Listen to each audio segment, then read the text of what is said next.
পৰম শ্ৰদ্ধাভাজন অসমবাসী ৰাইজ আপোনালোকলৈ জয় জয়তে মই শ্ৰদ্ধা জনাইছোঁ। ঢোল বাদ্যৰ অসমীয়া সংস্কৃতিৰ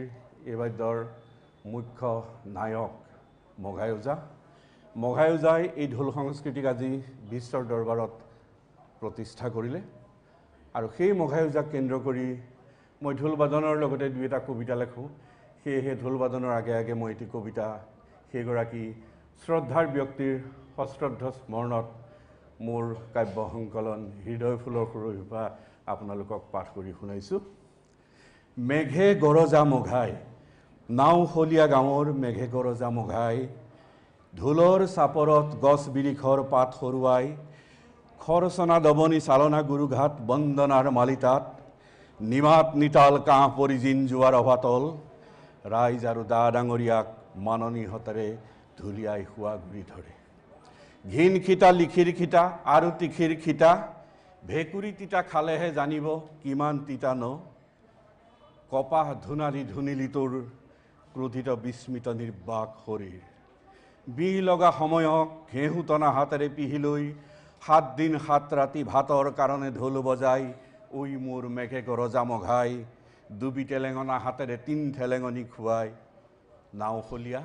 তেজতনো তোৰ কিহৰ কণা, বৰতি যেন কামিহাৰত ওলোমা কলিজা,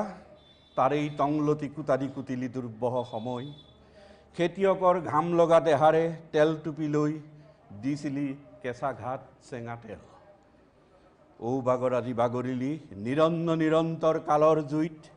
তবলা নেগেৰাৰ উত্তাল লহৰত নাচিছিল দেওধৰি মহাদেউ, শাওনৰ মেঘ হৈ গৰজি উঠে তোৰ মনৰ মেঘে গৰজা হাতৰ কথা, সাজ লাগিলি কোঢ়া কোঢ়া মাতেৰে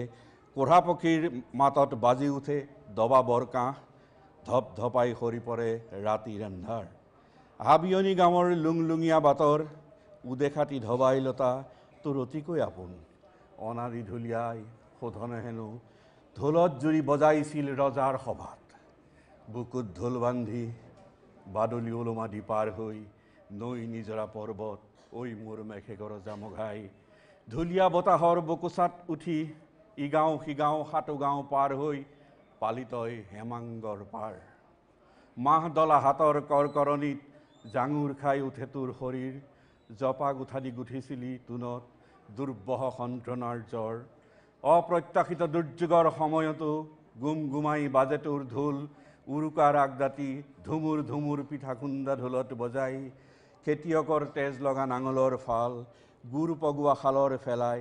গুৰ ঘোটা ঢোলত বজাই ৰেল চলে উকিয়াই উকিয়াই মাহুৰ মাইবঙত, দেদাউৰি ফালি বুলনিৰ মালিতা গাই, ঐ মোৰ মেঘে গৰজা মঘাই, ঢোলৰ গুমগুমনিৰেই গ'ল তৰিকাল শিকাল বাৰে অতিকাল,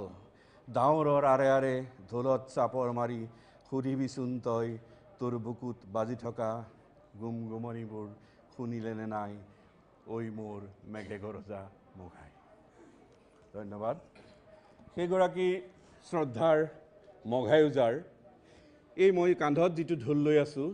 সেই ঢোলটো আছিলে মঘাই ওজাদেৰ ঢোল, আৰু এই ঢোলটো মই কৰ্মসূত্ৰে যেতিয়া যোৰহাটত আছিলোঁ, যোৰহাটৰ এগৰাকী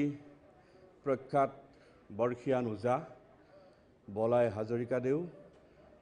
বলাই কয়দেৱে মোক এই ঢোলটো দিছিলে। তেওঁ মঘাইৰ পালি আছিলে, তেওঁ বগাই ওজা, আৰু এই ঢোলটোৰ প্ৰতি মই শ্ৰদ্ধা জনাই এই ঢোলটোত প্ৰথমে মই দুচাপৰ মাৰি মোৰ ঢোল বাদন আৰম্ভ কৰিবলৈ বিচাৰিছোঁ।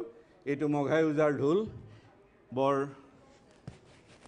আমাৰ কাৰণে গৌৰৱৰ কথা যে এই ঢোলবিলাক আছিল তাহানি হেঙুল হাইতালত কটা,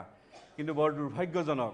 যে আজি অসমৰ সংস্কৃতিত অসমৰ যাদুঘৰত যি মিউজিয়াম বুলি কওঁ তাত কিন্তু এনেধৰণৰ কুন্দত কটা হেঙুল হাইতালেৰে বলোৱা